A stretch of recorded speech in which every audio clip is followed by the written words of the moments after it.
এটা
আমাদের ৩৫ বছরে পদার্পণ করলো বাবা লোকনাথের পুজো। এবার এই দিনটার জন্য আমরা অপেক্ষা করে থাকি একটা বছর ধরে।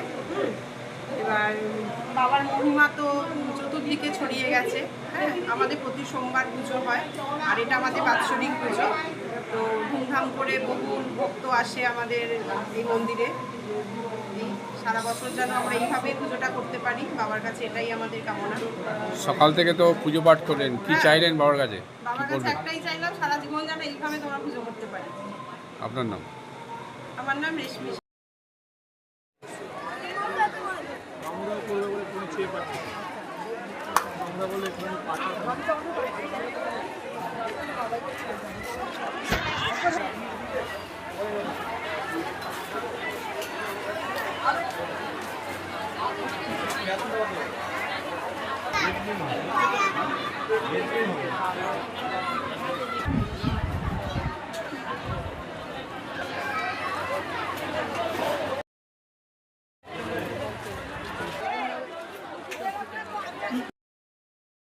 আমাদের এবার ৩৫ বছর পুজো।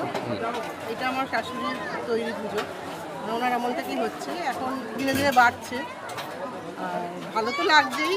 ভালোর সঙ্গে আরও ভালো করার চেষ্টা করছি। যে এই যে সবাই ভোগ খাচ্ছে, খুব ভালো লাগছে।